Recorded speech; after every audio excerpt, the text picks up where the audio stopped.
Hey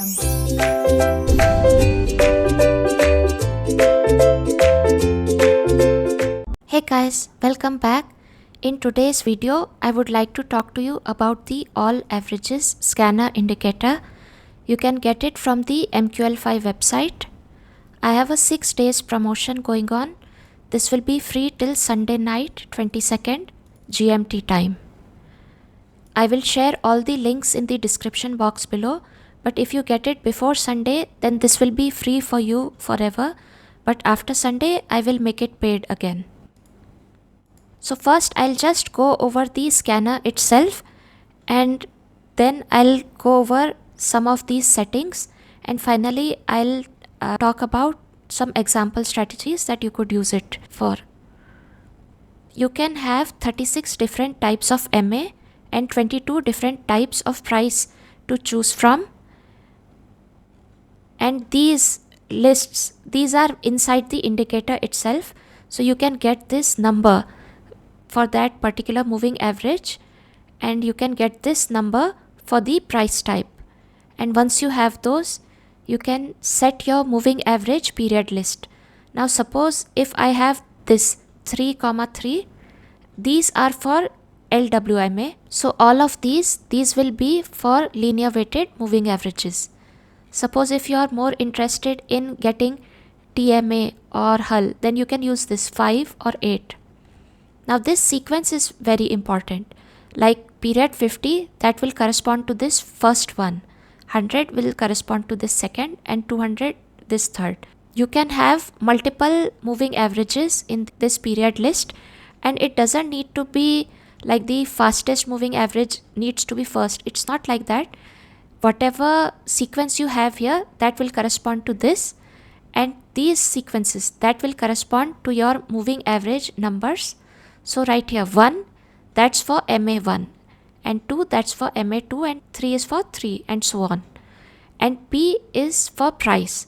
So suppose if I have the price type close over here, then this P will be my closing price for the shift bar that I select. Price will be compared to MA1, whatever moving average I have here, and 1 will be compared to 2, and moving average 2, that will be compared to 3. So the period itself doesn't matter, but this sequence, this comparison sequence is what you will see in the scanner. So the scanner will always show you price compared with 1, 1 compared with 2, and 2 compared with 3. And you can use any kind of sequence to highlight and to get alerts for these. Suppose I want price to be less than moving average 1, but I want moving average 1 to be greater than 2 and 2 to be greater than 3. In that case, something like this will be highlighted green. So you can change the conditions themselves, but you can't change this sequence. Like you can't compare price with moving average 2 or price with 3. So the sequence matters, the conditions can be changed.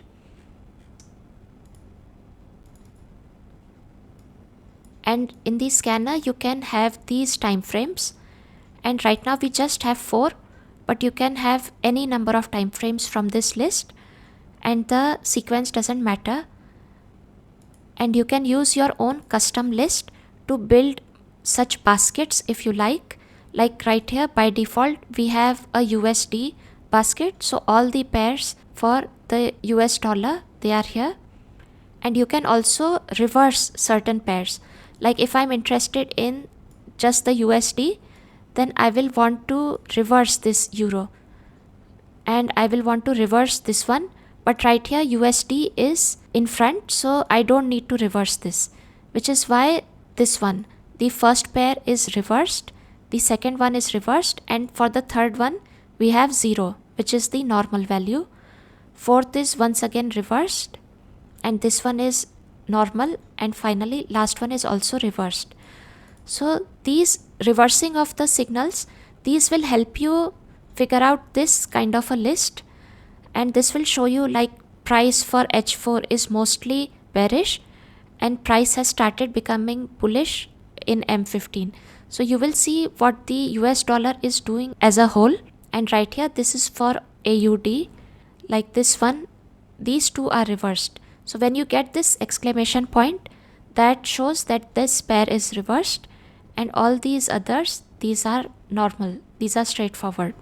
And after that, we already talked about the MA type list. You can get the number right here from this drop down, and you can just put it in a comma separated list. And same way you can get this price type, and you can use this over here in the applied to price, and you can also use it right here in this. For sequence comparison, this is the P that we use to compare it with MA1. Next up, we have show volume. Now if you are interested in knowing when a high volume candle has happened, then you can use this show volume as true. If you also want medium candle volumes, then just set this to true. And finally, we have this alert sequence. So this is for alerting and highlighting. And by default, we have bullish sequence like this and bearish sequence like this. Now you are not limited with just 3 MAs. You can have multiple more. Like if I'm interested in 10, 50, 100, 200, then I can just add a 4.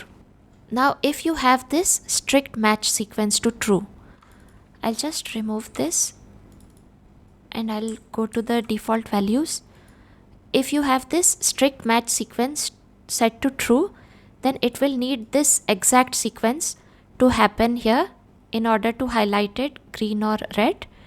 But suppose if you have this false, and if I remove this part 3, in that case it will also highlight price sequences where something like, let me just press OK, and we are just modifying this first basket.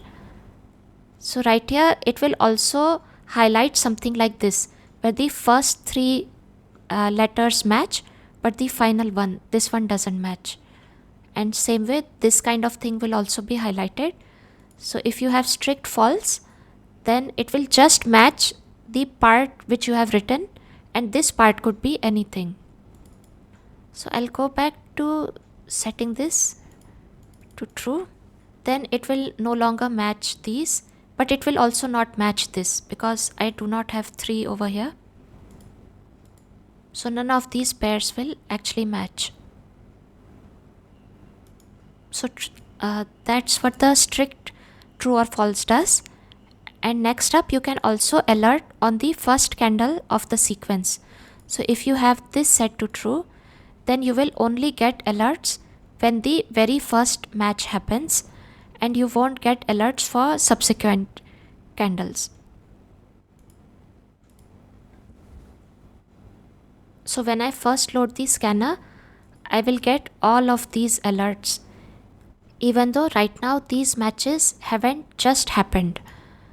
For the second one, this basket is for euro, and if you are using multiple such windows on the same chart, then use a unique prefix right here so that these symbols, they won't overlap each other. And let me do the same thing, alert on first candle. Right here we already have it at true. So right here we get this, only this one alert. So if I go over here, this one, then I will see that price is still near this and it has just come below. So this signal has just matched because of that. We already talked about the reverse, like these exclamation points. Then you will get this R symbol in your alerts, but you will still see the bullish sequence, so that this thing, it matches your original basket. So I think this one gave this signal R, but this signal, it came from this one, the bearish sequence. So just be mindful of that letter to know if the actual price is bullish or bearish. Going back into these settings. Now finally we have these minimum distances between individual moving averages. So for M1, So right here M1 we have 2 points, M5 10 points. These are just sample points. You can set them to whatever you like. So let's go to the individual charts, and right here this distance, also the distance of price from MA1, MA1 and 2 and 2 and 3. So just grab the crosshair tool and just take this distance. Right here we see 95 points, and this is 103 points, and we are on M15 time frame, and for the default value for M15 is 20, which is why we get that signal. That distance, if it is more than 20 points, then you will get this signal. But if suppose the distance between price and MA1 is not more than 20 points, then you will get this equal to sign. And same way 2 and 3. So for M30 we have 40 points. So looking at something like this, we know that price is still close to MA1 and MA2 is still close to MA3, which is why we are not getting a signal over there. So price is still close to MA1 and MA2 and 3 are also close together. And for M30 I think we had 40 points. So right here we see that this is just 27 points. So once these moving averages, they also separate out a bit, then you will get a signal. So just use the crosshair tool and set the minimum distances as you like, because those will be quite different.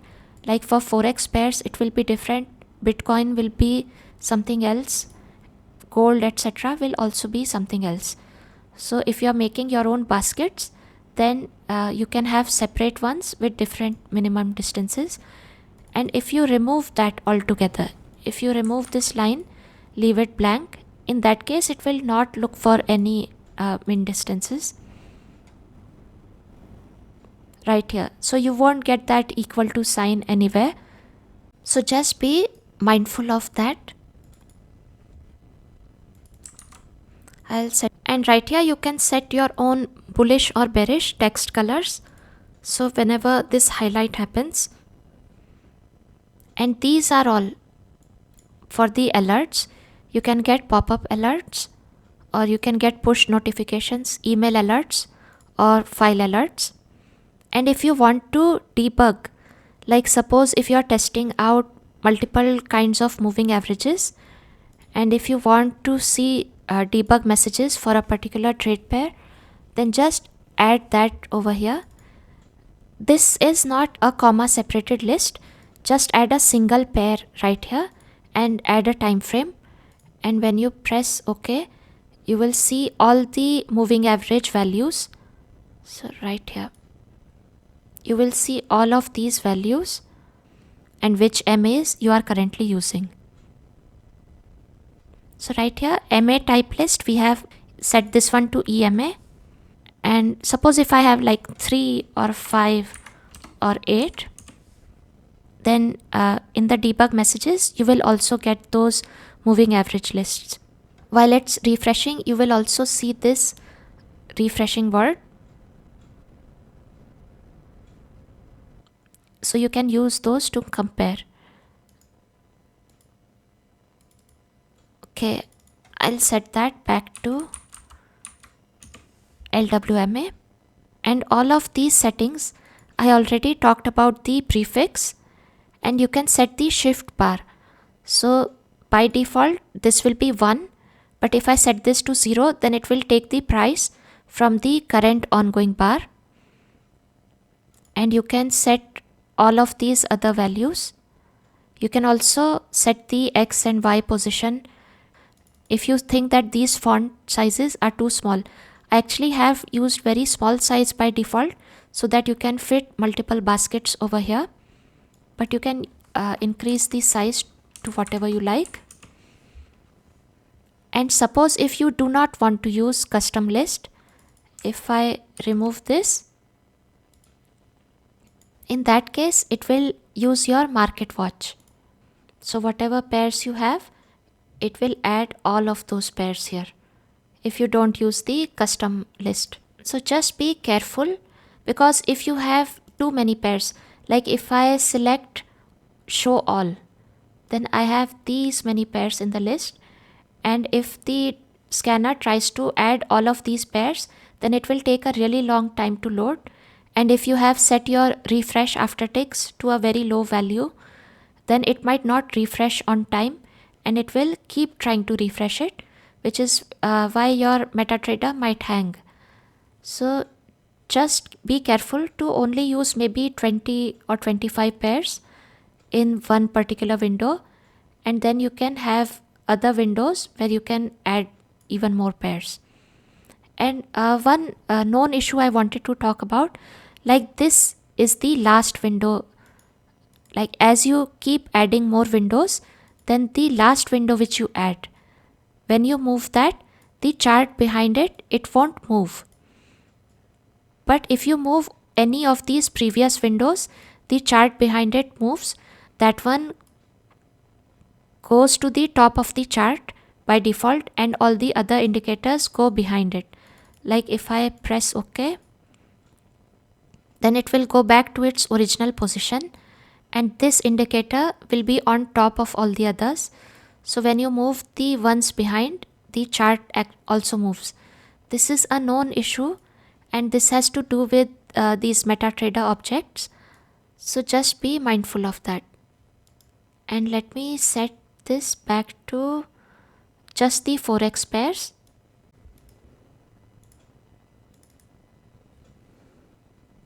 If you have max spread set to something very low, okay, we are just modifying this USD, so it will only show you the pairs with the spread that is lower than 15, and you can see it in the experts tab.